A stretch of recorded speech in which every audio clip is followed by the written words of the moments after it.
Hello and welcome to the two-man power trip of wrestling. Your host, JP John Poz. With me today, very special guest, of course, a veteran wrestler, a trainer. You may know him from his days of Ring of Honor. He's, of course, Brutal Bob Evans. Welcome to the two-man power trip. How you doing? Hello there, my friend. How we doing? How's everybody doing in the pro wrestling world? Lots of exciting things happening to me, to you, to everyone else. It's an exciting time to be in the business, just observing the business. It's just a great time to be around. So, what's going on in your world? What are you up to? Well, we're kind of I was talking to a couple of trainers around the country, and I don't know what I'm going to call it yet. I don't know if I'm going to call it the Great Reset or the Grand Reset or something like that. But we're gonna kind of get back on the road again. I've been missing getting out on the road, teaching people, adding value. I've been doing a lot of stuff online, which I still am at thewrestlelife.com and prowrestlingclass.com. But I want to start applying a lot of that stuff live. I want to start wrestling a bit more. My tag team partner, Tough Tim Hughes, is still with me, still a brother, and still wrestling a lot. But he wants to be a little bit more selective. So Brutal Bob will be more of a out in the singles world wrestling. And so it's ever changing. After 32 and a half years in this business, it's never ceases to amaze me how things get changed, and then they go back to being similar, and then they change again. It's very again, it's an exciting time. That's for sure. Oh, yeah. Are you surprised by that, though? Because it's funny, like, people were saying that they were never going to see, like, a hot period in wrestling again. But for years they were saying that. Well, I mean, never say never. And I've heard people say that wrestling wouldn't get hot again, and then we had the Attitude Era. And wrestling really just kind of went back to being popular, but not as popular as it was. I mean, for a couple years, whatever that 4 or 5 year period, it was just insane how it was just ubiquitous and just on top of everybody's top of mind. And then it kind of went back to where it should have been, which is still very good, and still people grew up watching it, but it still seen by millions of people a week, but it just wasn't as in the zeitgeist as it is now. But now I think now it's becoming one of the mainstream sports. I mean, really. So it's and I think it's more respected than ever. I think the fake thing, we're kind of past that. I think people respect it. I think people understand through all these documentaries and things like that, all the injuries that we go through, all the strife, all the time and toll it takes on us. And yet we still go out there and we perform more than most athletes do. I mean, I think they're doing better about having a little bit more rest for the guys and girls, giving them time to rest from injuries, giving them time to rest when they have a family issue or something like that. So I think it's, and just sometimes just giving them some time off and without any repercussions of them thinking their job's in jeopardy. So, I think it's better. Is it where it should be? No. But is it better? Yes. Why do you think it's hot right now? Like, why do you think it's on top of mind? Why do you think that so many people are into it again? I think competition helps everybody. And I think AEW kind of started getting the ball rolling. But I mean, I saw some of that happening back in Ring of Honor when Cody and the Bucks and several other guys kind of came in and said, why can't there be an alternative? Why can't we be hot? Why can't we be cool? And I think a lot of times people just bowed down to WWE and said, we can't compete with WWE, so why bother? And there's plenty of money to be made. Look at minor league baseball. Look at the Savannah Bananas. Look at how much they've added. I mean, baseball changed their rules because the Savannah Bananas showed them that a shorter game pays better. It's, the games are, 10, 15, 20% shorter, and attendance was up 30% last year. So it just shows you that you can learn, you can evolve, and the rules are there for a reason, but then the rules are there to be broken too. When you understand how to play the game, now you can, game the system, so to speak, and figure out other ways. Plus, I think AEW got hot for a couple of years. They woke WWE up, taught them some lessons, and WWE learned from it. and AEW is still doing their thing, which is great. And hopefully AEW goes through some growing pains and learns, just like, the Vince McMahon and WWE and now Triple H, they learn. It's one of those things where I remember when I was a kid, and I don't mean a child, I mean when I was a young guy in wrestling, there were a few people that would always say, well, nobody's ever going to have the money to compete with Vince. We have, before Ring of Honor, before Tony Khan owned it, it was owned by Sinclair Broadcasting, who had tons of money. Impact TNA is owned by Anthem, who has tons of money. New Japan is owned by Bushiroad, which has tons of money. AEW is obviously owned by the Khans, who have tons of money. So we have four people. Sinclair's gone, but we have three people now who can easily compete financially, if they want to, with WWE. So, and again, also I think that wrestling is a live sport. And I think a lot of the live sports are going away, or a lot of the live programming is going away, which is why live programming is so valuable. So, and that's why they signed a big deal with Netflix. They signed a big deal with CW. NXT's going on there. And AEW looks like they're going to sign some kind of a streaming deal coming up soon, probably for some good money, which is great. So that's how it is. So, I think the rules have changed, and it's great. It's an exciting time. I think the independents are up. I think people are learning, with my help and other people's help, I think the people are learning how to promote better, realize that they have a little gold mine right in front of them if they can do it right. But I think a lot of people, a lot of promoters, especially in the independent level, think that they're not good enough. And I don't mean out loud they're not good enough, but they have a self-esteem issue. Why would anybody want to come see us? Why wouldn't anybody want to come see you? You're a live thing. I know garage bands. I know guys that used to play at the Chinese restaurant down the street from me and make $1,000 on a weekend. So why can't we do that? And this was in the 90s. This wasn't now. So there's money there to be taken as long as we can serve the public. So that's that on that. Yeah, it's funny. Like if you look down the shore in the Jersey Shore, the Nerds, they're like a kind of like a cover band, and they kill it every summer. They make thousands of dollars. They're just kind of a local cover band in the Jersey Shore, but they're like legends. Right, but if you put them up against Bon Jovi, because that's not who they are. We have Bon Jovi already. And guess what? The Bon Jovi's not going to come unless it's a big surprise thing. Once in every 10 years, they're going to come down and play a little concert at a bar because they're, are you there? Did I lose you? No, we're there. Yep. But they're going to play a little concert at a bar every 10 years as like a documentary thing or like a fun thing. So we need the what was the name of the band you said? The Nerds. So the Nerds, catchy name. And I bet they sell T-shirts, parody shirts with the Nerds candy on them. I would. And it's a live experience. You may not even remember that. You told me the name of the band 2 minutes ago, and I already forgot. But if they put on a kick-ass performance, then I'll be like, man, that band was great. I hope I get to see him again. But you might not even remember him. I just remember the band was good, and we had a couple of pops, and the pretty girl flirted with me, and I had a great day. That's it. And you go home with your buddies, or maybe you go home with the girl. Boy, that'd be a great end of the night. But you just remember that it was a great experience. That live experience cannot be created on television. You have to go out.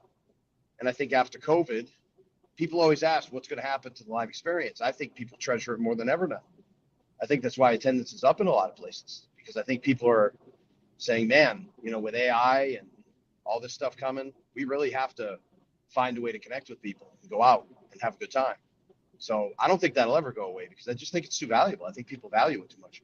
So that's what we have as independent wrestlers, and the big guys too, but as independent wrestlers, which is what I deal with most of the time, trying to convince these promoters that their value is live experience, have a good time. I don't care who the wrestlers were, but they were cool. One guy reminded me of Stone Cold, and one guy reminded me of Cody Rhodes or whatever, and we had a great time, and I'm probably not going to come back next time, but I'll be back in 6 months. And then you just find a bunch of casual fans like that. That's your crowd. That's your crowd. And then once they get there, you win them in the room. So hopefully you do a good job, and then you win them over when they get there. But to get these independent promoters to say, well, I want to do a bunch of storylines, and storylines are great. Angles are great. You know, the challenger should be wrestling the champion for a reason. I love that. You know, somebody turns on somebody, they're going to fight him next time. That's great. But we don't need 19 angles. We don't need somebody trying to take over the company. We don't need an evil emperor trying to buy the company. You know, every single wrestling company, I wished an evil guy came in and bought it, because I was losing money at every single one. They could have bought all the bills. So that's, you know, but we don't need silly storylines like that. We just need basics. And I don't mean two guys in black trunks sitting in a hold for 20 minutes, even though I never grew up in wrestling like that. That never existed. That was a myth. But I just don't, I don't see the value financially. I see it creatively, but I don't see it financially, putting all that stock into storylines. If you want to be creative about how you draw people. Be creative about how you create a great experience for your customers, your fans, your customers. So create that experience. Make people excited about that. Oh my gosh, if you do that, man, you'll be playing the music they love. Going back to what we talked about before. So you mentioned the wrestle life, and you mentioned training. Where are you, primarily doing this? Is just online, and where are you training in person? I actually started going back to a wrestling school in Fall River, Mass. One of that I started years ago in, called The Lockup, and it's by Top Rope Promotions, right at the Fall River PAL Hall, the historic Fall River PAL Hall that we have shows at. I train there a couple times a month, just to kind of stay current, stay with the guys and girls, and I really enjoy it. And then I go out on the road. I do my thing. I'm just going to be doing more of it. I just came back from the Monster Factory in New Jersey. Danny Cage and I have a great relationship, and I love working with his people. And we're going to build that, and I'm going to be there more often. And going to start doing classes down at Mid-Atlantic Territory Wrestling in Virginia. And then have some stuff set up for Tennessee, Alabama, Colorado, California next year, hopefully Europe. So getting out there, kind of just going out there and doing what I do. I settled back for a while, and then my financial situation changed, where I actually could open up my schedule a little bit more for wrestling. And the kids are getting a little bit older now, and they can be on their own a little bit more, so I can go out and do my thing. So and as far as WrestleLife.com going, we've been doing more like one-off courses lately. I just did a course where we did booking and writing for independent wrestling. And then because I do want people to be creative, I just want to be creative in a sense that helps sell tickets and helps motivate people to come to the shows. And then I did one for promoting. And then I have one coming up actually September 22nd or September 29th of this year. That's up at ProWrestlingClass.com, where that's a ring psychology class. So if you're a wrestler, manager, referee, or even a non-wrestler and you want to join, learn the basics, a 2-hour intensive class on psychology and learning how matches. I'm guaranteeing if people listen to it, their matches will get better, and giving them the steps to, without telling them they can't do a bunch of moves. I've been training people for 25 years now, and I've never told somebody not to do a move unless it was dangerous. But you can still do flips. You can still do quote unquote flippy stuff. But you have to do it where it makes sense. You have to do it where it makes the most impact with your crowd, and you have to know when to do it and when not to do it. So that's kind of where we are now. So it's been good. It's still a process. WrestleLife's been going for 3 years now, and I'm still figuring out what I want it to be. So being the most the biggest pro wrestling learning center in the world isn't enough for me. I want to do more with it. So, and I think we're going to do some live super camps, things like that. So it'll be more. I really want to get people as ready as possible for whatever they want to do in wrestling, whether it's go for a contract or just have a viable second income or just wrestle on the weekends once in a while.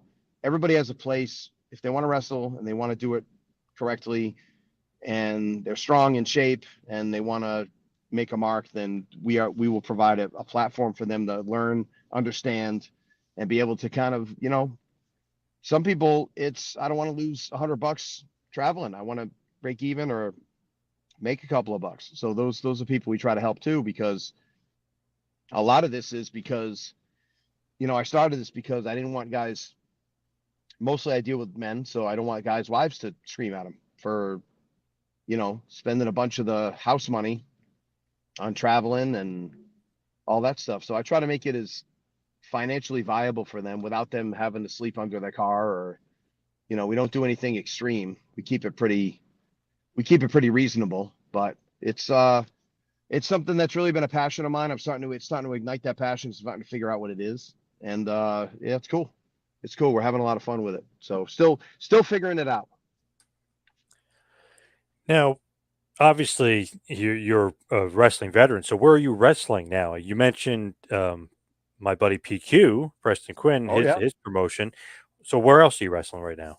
I'm there. I'm gonna start. He's one of my oldest friends in wrestling and one of my best friends in wrestling. And he needs more veteran people there. And like I said, I really believe in what he's doing. So I'm going to go down there as much as I can, make myself available to him. And then I'm wrestling at the Monster Factory. I'm teaming with Tim Hughes, because he's right down the street. So that's a nice, easy one for Tim. And he can still make all his other commitments that he has going on. I'm wrestling for Top Promotions in Massachusetts. And then for these other groups, I'm going to start wrestling for them. So I'm still probably averaging 2 or 3 shows a month right now. And I'm probably going to pick that up. It's probably going to end up being 5 or 6 shows a month by the end of the year into 2025. I'm only 52, so.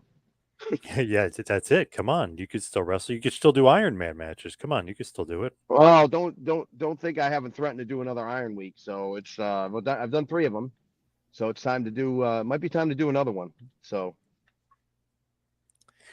Was the first one that was right? It was 7 days in a row. That was one with Adam Cole, right? That was the first one you did, actually or no? there's one that's kind of unsung. There's one in 2009 that I did with, it was 6. So technically my first Iron Week wasn't a full week, but Oh, I was like God, I rested on Sunday, I guess. I don't know. But hmm. so that one I did 6 in a row.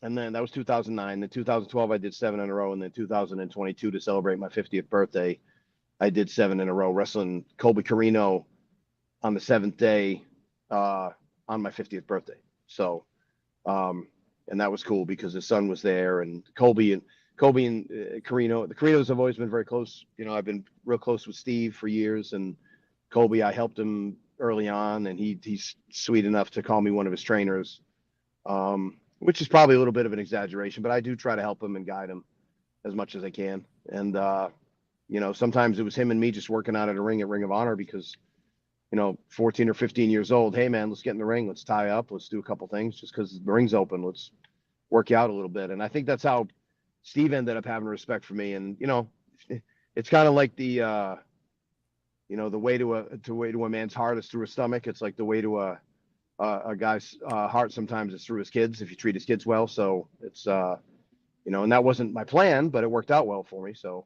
And yeah, Steve's been a great friend, and Colby's a great friend. I'm actually probably going to go down there soon too because we've talked about it. It's all schedules. Everything's schedules. Everybody's so busy. So where did that come from, though? The Iron Week. Where did you get that idea? How did it come to fruition? It's a great idea. Obviously, just do a whole week of Iron Man matches. Yeah, it was. It really wasn't. I remember when I was listening to some podcasts or just an interview with somebody, and they were talking about those crazy ultra marathons that people do where they run like 60 miles, like 2 marathons in a day or what, I don't know, something crazy, 65 miles in 2 days, and I just see these guys and they're, it's one of those things where I was like, gee, I wonder if I could do something like that where I just, wrestled some Ironman matches. Now I had done some 45-minute ones and I really liked them. But I mean, I didn't have some big. I mean, I always liked the Iron Man match format because it reminded me of a game, like a ball game, with a scoreboard and all that. And I thought that was kind of cool, kind of game. Again, kind of gamifying wrestling, making it scoreable, which I thought was kind of cool. So I said, all right, well, how can we do this and make it a little bit more exciting? Because a lot of times people say, oh, I don't like Iron Man matches because it's going to be 1 fall to 0, 2 falls to 1. And I said, well, how about if we do more falls? And they go, well, what do you mean? I said, how about if it's like 15 to 13? And they're like, what do you mean? I go, well, what if it's just like 10 to 10 or 11?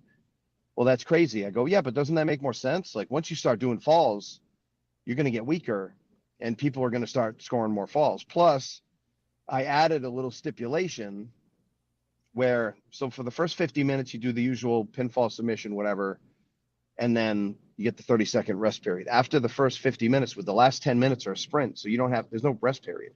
So basically, you have to break for a half a second and you can pin somebody again. So you could be down 6-2, and then you could hit somebody with your finish and get 3 falls in a row. So it ended up really running up the scoring. And even though people always criticized it when they didn't see it, but once they saw it, they were like, "Oh, this is pretty believable." I'm like, "Yeah, man, it's not." I'm not one of these like luchadors that's doing a bunch of flippy stuff that's just falling on the ground and somebody pinning me. I said this is fairly realistic, and we call most of.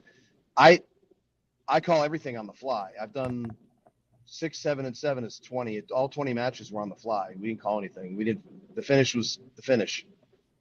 So, and usually I booked myself to lose, and then some of the guys would fight me and they draw with me or get beaten by me. It was kind of funny, but it was never. We didn't really call anything. Just, hey, what's your finish? If I can do it, I can do it. If not, you're not doing your finish for an hour. That's all. Because I'm not gonna, and I'm not being a hard ass, but I'm just saying it's.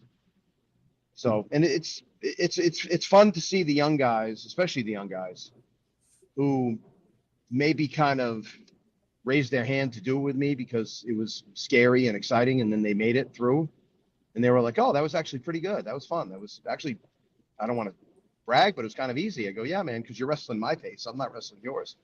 And I don't run around like a mad person just because I wasn't fast when I was young. So thank God I had no speed to lose. But but that was the issue with, that was what that was the issue with Ironman matches that I had, that they just were kind of boring because there was no scoring. So once you kind of took the scoring out of it and made it kind of like a home run derby where more falls were scored, now there was something to follow. There was something to keep track of. There was something you had a vested interest in everything. So, and then again, the unpredictability of calling it on the fly is an exciting little thing too. So it's fun. I was in the worst shape of my life when I did it in 2022. I was almost 300 pounds and I got through it. So this one, if I do it again, I'm probably going to do it in the next couple of years if I do it at all. And then I'll be in much better shape because I'm in much better shape than I was back then. But it's intense. I don't make a lot of money on it. Last time we did it for charity. This time I'd like to do it even more for charity. And it's fun, but it's fun seeing other people do it. And the idea just came from, those marathons and, the fact that I was an older guy. I kind of wanted to prove something to myself. The 2012 one was basically an audition tape to Ring of Honor to show what I could do. And then, it just kind of, I was trying to wake people up to the fact that I was a pretty damn good wrestler. And, I was a pretty damn good wrestler. Was I good enough to be on the national stage? I don't know. Probably not. But it was something where I just wanted to kind of make people aware of, hey, there's a lot of good wrestling around here. And it was to showcase some of the young guys and, showcase some of the people that I really liked on the independents a couple of years ago. So.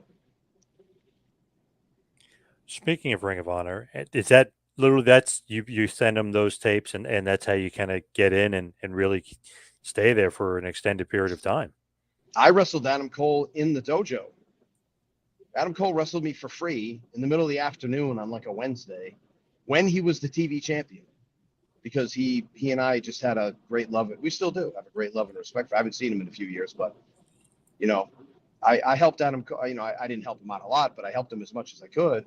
I didn't see him a lot, but when I did, I tried to mentor him, and but he was already good. He was good the first day I met him when he was a rookie or a year in years ago. And then I said, hey man, I do this thing called Iron Week. I wrestle for an hour on the fly. You want to do it? He's like, sure. And he just kind of did it as the TV champion. I do not think it was an official TV. I don't even think it was a proving ground match. It was not a Ring of Honor sanctioned match, even though we were in the dojo doing it, which was funny. But he just, no money, just let's do it. And that was it. So unfortunately, I don't think I have those tapes. Those tapes were lost. So I could be making this whole thing up, but I do have witnesses. But it was a lot of fun. And then I remember that one because, I was kind of the senior guy at that point. He was starting to become hot stuff. because, he's Adam Cole, baby, right? So, and I said, we're like 57 minutes in. I'm like, we haven't touched the ropes yet, right? And he's like, holy cow, we haven't, and it was kind of neat, just kind of breaking that fun little piece of news to him and having an interesting match and without hitting the ropes. And again, it wasn't us sitting in holds for 20 minutes, falling asleep, putting everybody to bed. It was interesting matches, unique matches, different stuff. I tried different stuff every day. It was fun. And like I said, I think I gained a lot of people's respect. I don't know if I gained Ring of Honor's respect, but I gained people in the business respect. And people still talk about it. It's probably the number one subject on podcasts that I talk about. So, but yeah, and I've got to wrestle my friends, people that I, Vinny Marcellia, Vincent, Mike Bennett, Matt Taven. So some really cool people, obviously Colby Carino, Rick Recon, who was somebody that I kind of turned in the right direction, and Derek Neal, who I have a lot of respect for, great Southern wrestler, great Kentucky guy, Missouri. I brought him up to work for a promotion I was booking for last year, AXW in Pennsylvania, and he had a nice run there. There's some real solid talent. Cody Hawk, a good friend of mine, who was pretty much like, now he's with the micro wrestlers, and he's real happy doing that. He's like a road agent and a trainer there, and he's on the road half the year and makes good money and makes more money in wrestling than I ever have. So, and he's that was one of his last matches before he went off to do his thing. So it was every match has a story, obviously, and it's been a lot of fun. It's been a great experience. And, I pride myself on being able to get people through matches. So that's really just a love letter to that experience, and a love letter to the old NWA champions that used to go 60 minutes every night. I'm not saying I'm one of them or even close to that, but it's a little bit of a love letter to that. Ric Flair and Harley Race and those guys, Dory Funk, Terry Funk, those guys, really, really having to do, 45 minutes to an hour every night. So kind of that grind, kind of recreate that for a little while, just kind of get people going. It's a publicity stunt that didn't pay me any money, and just makes me a weird trivia question in things. So, Hey, I love it. But as far as that being cool, I feel like Ring of Honor, the time you were in, was kind of like a interesting time too, because like the HD net days start, and then really, obviously the Sinclair is off and running. So what did you think about that time period of Ring of Honor, which is obviously completely different than today's Ring of Honor, which some people don't even consider Ring of Honor? right. It was, at some point, they didn't even consider my version of Ring of Honor, because people were, I came in, I got hired by Jim Cornette. Jim Cornette's literally my oldest friend in wrestling. I've known Jim Cornette since I was a fan. I've known Jim Cornette for 35 years now. And, he believed in me. He wanted me to manage Mike Bennett, who was my guy. And he said he didn't see me wrestling in Ring of Honor, and I wanted to prove him wrong. Not to prove him wrong because I disliked him, but I politely and with great respect disagreed with him and thought I could make a contribution. So I managed Mike for a year and a half, and then I started wrestling there a little bit. And, but in the beginning, it was tough because I think I was very one way and had to learn how to be more open-minded. Delirious had a lot to do with this. I always say this, and I've said it in front of him. The first day I met him, I said, "Who's this guy in the mask? What's he going to teach me?" And he actually taught me a lot. I would actually consider Delirious one of my trainers. He actually taught me a ton of wrestling, taught me how to be open-minded, taught me how to appreciate everybody, appreciate the contributions that everybody can bring to a wrestling event, a wrestling company. I also had to learn how to work within a team. I was a leader in New England, and I was a leader in New England wrestling. I ran my own school, I ran my own promotion, but that didn't mean a whole hell of a lot when you went to Ring of Honor. Some people knew my reps, some people didn't. And you can't get your nose out of joint when you haven't been somewhere and they don't know you. You have to just basically start entry level again. So once I kind of figured out how to do it, and I could figure out how to add value eventually, but kind of bide my time, it became easier. But yeah, it was great seeing Adam Cole, Kyle O'Reilly, Bob Bobby Fish, Dalton Castle, the Briscoes, all those guys. I mean, just ascend. You know, I remember the Briscoes. I saw them in their first match against Haas Brothers and Jim Kettner's in Delaware in 2000 or 2001 as little teenage guys. And here they are, grown men, you know, winning the world title, winning the tag belts. You know, it was great. So it was a transitionary period. We were written off a million times. We managed to survive. You know, whenever somebody came in, it was the worst, you know, oh, that's the end of the company. And we managed to last a long time. I mean, you know, Sinclair had a lot of money. They certainly didn't give us a lot of it. They started opening up the purse strings at the end, you know, with Cody and the Bucks and all that. But it took a while. It really did. It took a while to kind of get them to open up the budget a little bit. But when they did, that helped. And then, you know, I mean, when they went off to do kind of the AEW stuff, we were kind of in a lurch because they hadn't created, I think they had gotten away from creating new stars, which is what we were always very good at. So we were kind of in a tough spot. And, you know, that's pretty much when I left. I left the company a little bit before that. But I didn't get fired. I didn't quit. There was no big story. They just kind of, I stopped being interested and they stopped being interested. That was it. So it was, you know, I don't even know what it would be called, just kind of a parting of ways, but there was no argument or no anything. But I had 8.5 years there and I didn't expect to be there for a year. So, I mean, I had 8.5 good years there. I helped out a lot at the tryout camps they had. That was really where I had shown what I was, you know, what I could do for the company. And, you know, made a lot of good friends, still talk to them to this day, still see them sometimes. And very fond memories. And I also managed to be there about 6 times a year sometimes and make that seem like I was there the whole time. So because of TV and all that stuff. So it was great memories and an important time in wrestling. We pretty much saw the next generation come up. And a lot of those people are kind of salty veterans now, you know, kind of maybe not, you know, kind of in the prime of their careers or maybe even a little bit past the prime of their careers now, but they're still making a contribution, still doing their thing. And God bless them, you know. I like seeing everybody succeed. I'm certainly not a hater. And then, you know, once in a while I get jealous of people going to WrestleMania and stuff like that. And then I go, but I don't want to drive all the way to Philadelphia. It's a long drive, 6 hours. So it's a long way.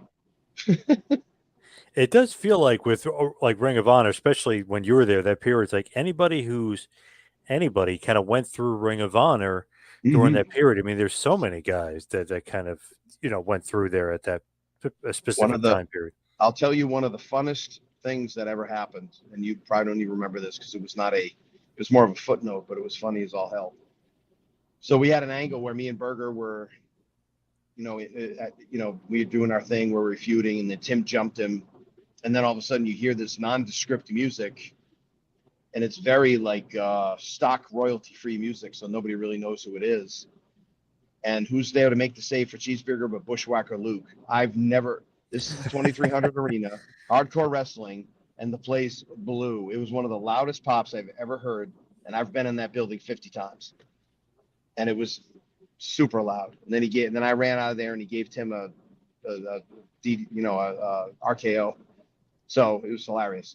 But yeah, Bushwhacker Luke making the save for Cheeseburger and with Brutal Bob and Tough Tim messing with him that was a fun time. So that was, and there's another guy who's doing great for himself, Cheeseburger. You know, he took over the dojo in Bristol, PA, and turned it to the worldwide dojo. He turned it into a really good trainer and very well-rounded, loves European style, lucha style.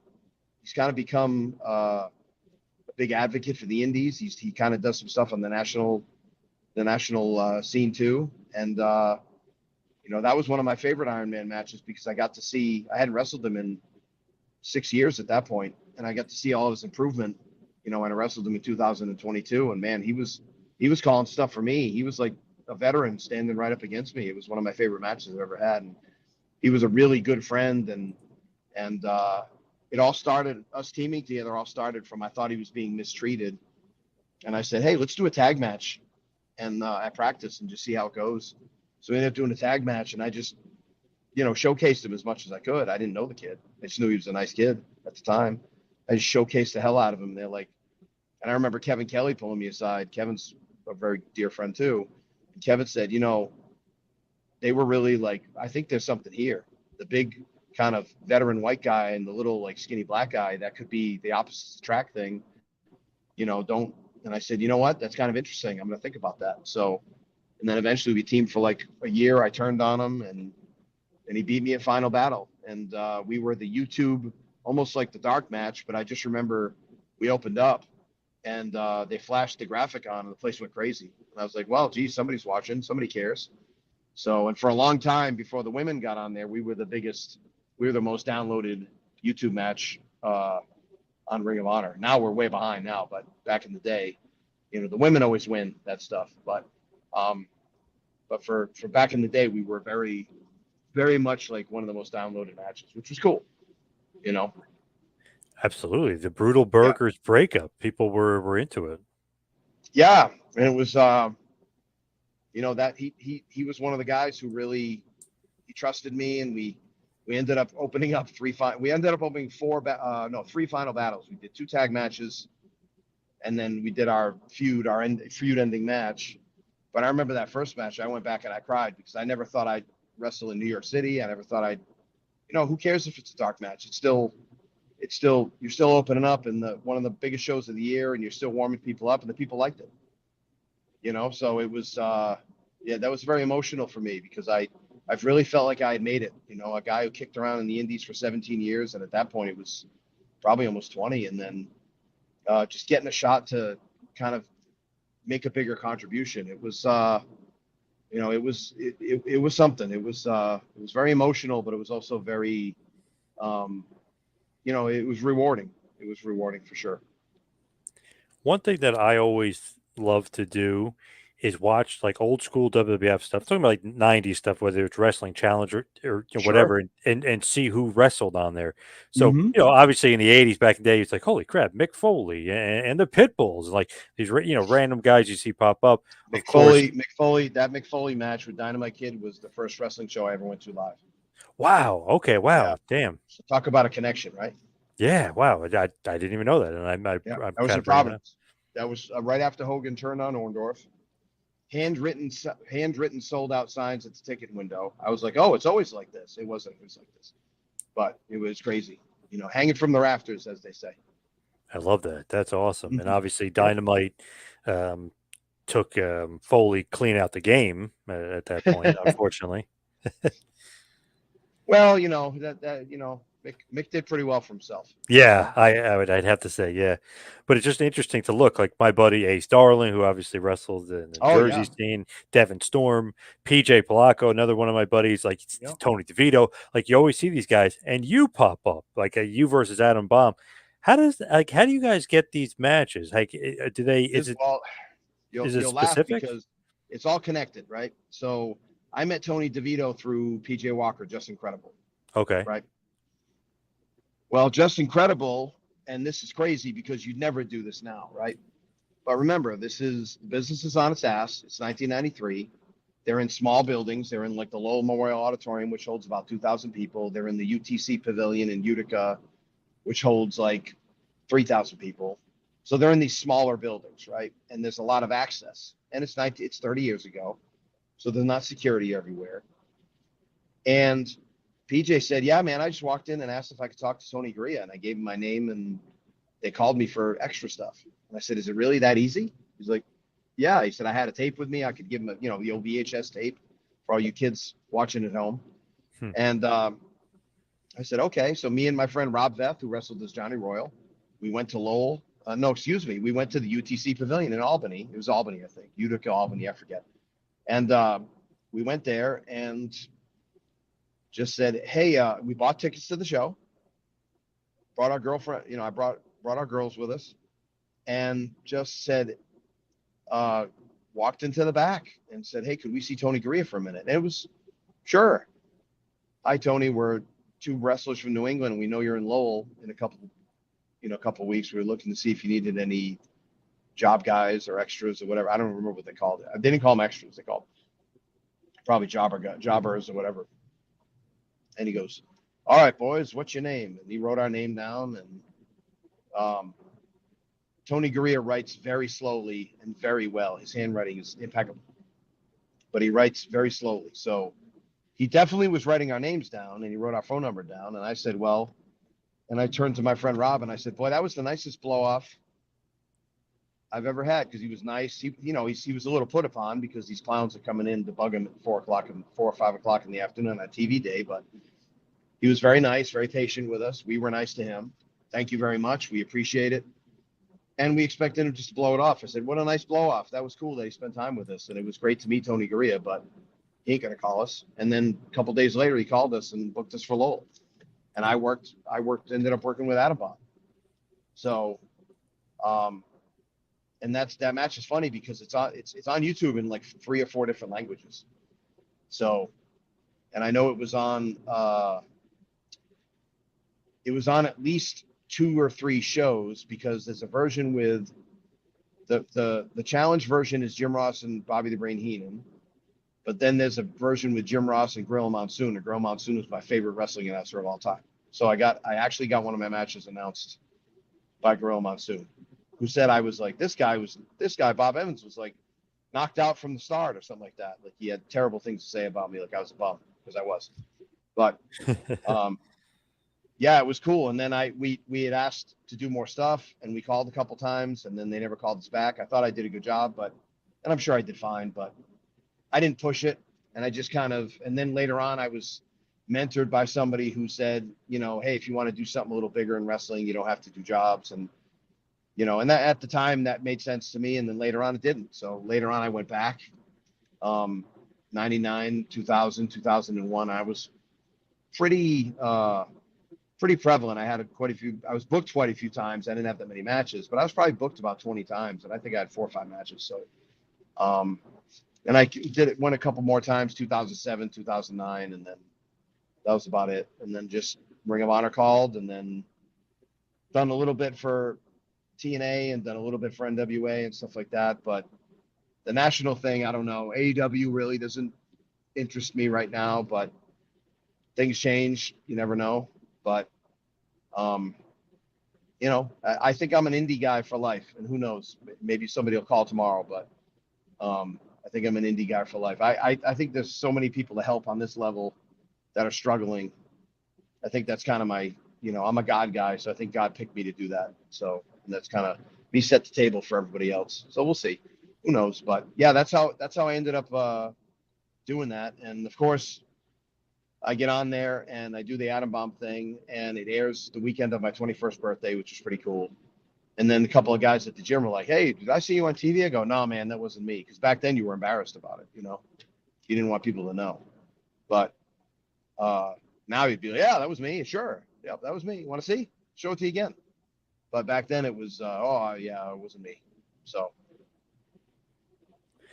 Very, very cool. I love those WWF stories. And who the hell knows? Like, hey, I'm just going to show up, like PJ said, and drop off a tape, and Tony Gurria gives you a call and says, yeah, let's book you. I mean, crazy. That would never, ever happen like that today. Ever. Oh, and let me tell you my small, medium, and large story. You'll get a kick out of this. So this is all in Lowell, right? So Lowell is tiny. Building's tiny. I wish I could point out now where I was, but I was so gobsmacked. I met Macho Man that day. It was cool as hell, man. It was awesome.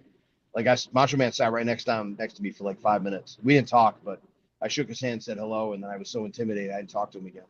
So he was very nice, but he was wearing like the fringy, all the USA stuff, like when he was wrestling Yokozuna, when they were doing like the Lex Express stuff, which is like my favorite gear he wore of all time. I hope they make an action figure of it. They haven't yet, but I hope they do. But I'm sitting here and so we walk in, me and my friend Rob. Now I'm 6'2", I'm a pretty big guy. My friend Rob is like 5'8", so he's kind of a stocky guy. And we're going in the elevator. Oh, I guess we go up this elevator, and you hear, hold the door. And Scott Hall comes in. Now Scott Hall is probably 6'6", 6'7", big dude. Hi guys, nice to meet you. And then the elevator door closes, and they hold the door. Here comes Undertaker, old school Undertaker, who's 6'10", right? So small, medium. Well, who's next? Hold the door. Here comes El Gigante. So now it's me, my friend Rob, and in order, Scott Hall, Undertaker, and El Gigante Giant Gonzalez have gotten in to 7'6", have gotten in the elevator. So, and it Wow. wasn't a big elevator, so it's quite packed. But I thought it was funny that they came in small, medium, and large, and the guys just kept getting bigger and bigger. So we were, if there was an 8-foot wrestler that day, he probably would have come and joined us in the elevator. But yeah, that was funny. So you can't write this stuff, you know. It was so that'll definitely, if I ever do a movie, that'll be in the movie because I think that's a silly thing. But Yeah, that's amazing. It's like, who else? Who's oh yeah, next? yeah. Who's next? Could be anybody. Maybe it'd be like maybe we go opposite. It'd be like Dink, you know, like Tiger Yeah. Jackson and stuff. You Yep. know, we go the opposite. So he was there. So Yeah, that's true. Dink was there at yeah. that point. That's true. Scott Hall did stand up for a buddy of mine that day, Scott Daypre, who wrestles as Maverick Wild. Real good hand. Wrestled in New England for years. Helped train me, helped train a bunch of guys. Just an excellent wrestler. And Doink, Matt Bourne, just German suplexed him on his head because he was in a bad mood. And I remember Scott Hall, and I'll always be grateful to Scott Hall, God rest his soul, for he stood up for my friend and he said, that was BS. You shouldn't have done that. What are you doing? These guys are here to make us look good, and you dump it on my head. He really almost got into a fight in him on my friend's behalf. So I'll always be a fan of Scott Hall for that, you know. Nice. Love that. Love that Yeah. sticking up for another guy. That's great. Scott Hall got a lot of crap for like being lumped in with Michaels and Nash, but I actually think that he was the guy who was the best, not the best worker, because Michaels is obviously one of the best of all time, but I think Scott Hall was like the best all around, like one of the boys, you know, where I think he was probably the most well liked, because Michaels didn't. Nash was kind of along for the ride and still learning the business, and Michaels was kind of a jerk at times, but Hall was always one of those guys that I think almost everybody got along with. So, and I always thought he was wildly underrated. Totally agree. He was Yeah. awesome. Mm-hmm. And you know, you can kind of say he's a big man too, but he moved like he was a lot smaller, 6'7", but he moved like he was a lot smaller guy. And he carried the mail for like those tough years. Like he was one of those guys, you know, him, Brett, Michaels, Diesel, you know, Nash, Savio Vega, Goldust, like those guys when really like they were, you know, they weren't hot and they were kind of in that down period. You know, even give like Bob Holly and you know, the Smoking Guns and those guys, let's give those guys some love too. Like those guys really kind of like kept things together. And, you know, the Samoans and like those guys really kind of, you know, kept the business alive, really. I mean, and those matches are awesome. Some of those matches are really good, you know. 1, 2, 3 Kid. Like, I don't think we knew how good we had it because, I mean, I remember when I was, and that was when I was kind of in wrestling and, you know, listening to the Meltzer stuff. And a lot of it was just, hey, the business is on its ass and things are down. And it was a lot of that, you know, and I understand we have to, I'm usually a very optimistic and positive person, but I understand you have to, it is what it is. If the house is down, the house is down. But I think the guys really worked really hard. And I think we should just give them some love for that because they held it together in that tough period, you know? For sure. And almost looking back, it's pretty good to watch. Pretty fun to watch those I days, know actually. it doesn't even seem like it's a down period, right? Because, you know, we go back and we think of that so fondly, you know? Absolutely. And even, you know, I was at WrestleMania 10 and, you know, obviously it was 20,000 people there. So some shows were obviously super packed and just Oh awesome yeah. shows. Oh yeah. For sure. As we hit the wind down here, we head towards the finish. What is next for you? What's next for Brutal Bob? Well, like I said, I think, you know, we'll kind of, you know, like I said, we'll just keep the online stuff going. I think we're going to hit some sort of great reset. I think I need to be out live again. I mean, I can't be talking about live experience and then not be out there live. And there's still people to help. There's still wrestling students that need to be reached. There's still people that need to be mentored. And I kind of want to recreate, not copy it, obviously, but 2016, 17, and 18, I was pretty red hot as far as a trainer. And I want to just get hot again. I just want to serve everybody and do what I do. And I think I've been doing a good job at it.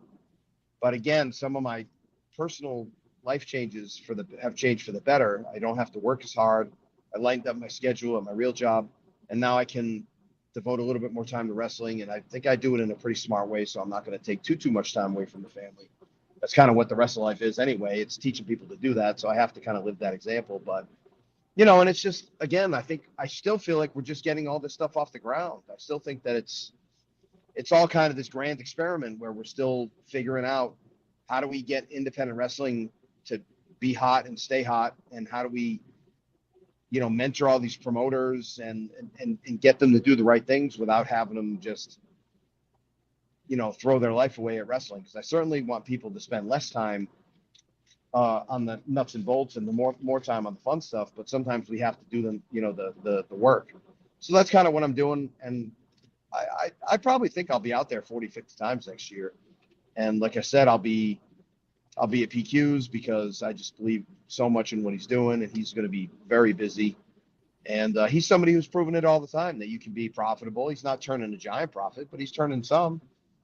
And Danny Gage, who runs a nice show, usually draws pretty good. And, and New England's doing very well. So let's keep that going. Let's draw some good numbers and let's keep people happy, and let's show them that independent wrestling isn't just, let's make it minor league wrestling. Let's make it like minor league baseball. Nobody laughs at minor league baseball and says how the players are lousy. Let's make it like that. Let's make it a great experience.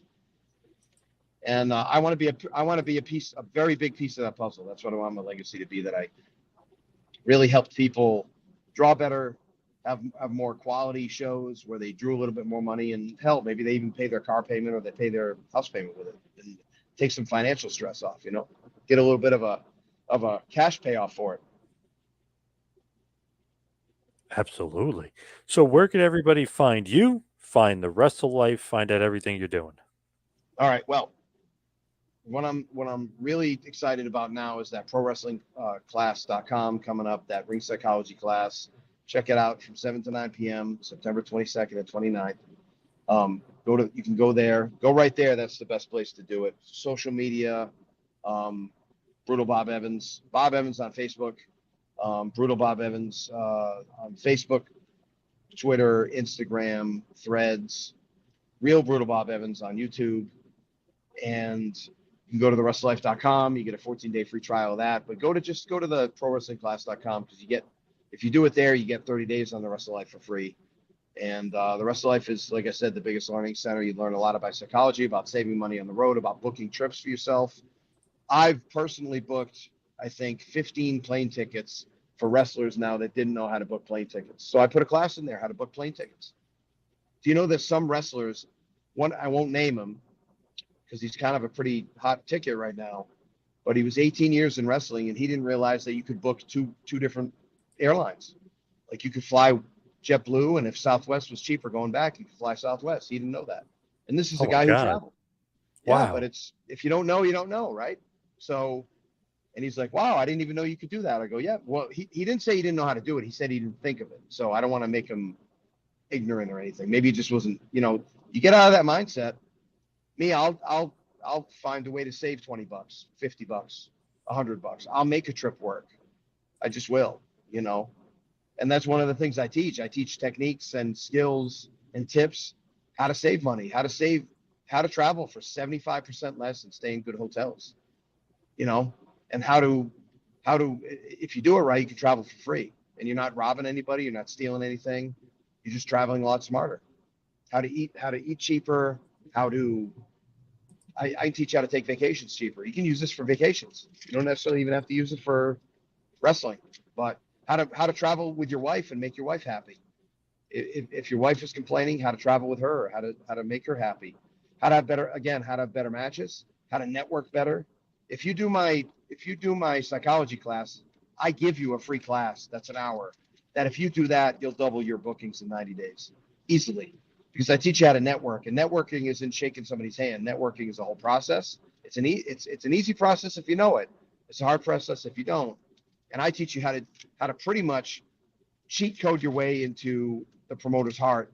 And really, if anybody's interested in that, check that out. And then in that prowrestlingclass.com, when you do that psychology class, I actually have you get to have a 20-minute call with me. You can ask me any questions you want, either about your career, or if you want to watch a match of yours, we can go over it, or watch somebody else's match. So that's really what I'm passionate about right now, because there's not enough people teaching people how to do this stuff, and a lot of the guys are keeping the secrets to themselves. I just learned something, I get excited about it, either in wrestling or another business, and I want to show it to everybody, because I'm like, hey man, if everybody makes an extra 25, 50, $100, everybody's going to be excited. And you'll take that and you'll invest it into better boots, better gear, better education, better shows. Everybody does better, and if everybody's making money, then that's even better. That's great. So that's what I'm very passionate about, obviously, as you can see me talking about it. But and yeah, so that's where we are, and that's about it. So please contact me and feel free to message me. I'm a Facebook guy, so message me on Facebook if you have any questions about the class or about anything else that you heard about today, and I'll be happy to answer. All right. Brutal Bob, thank you so much for all the time. Really appreciate it. Thank you, my friend. I had a great time.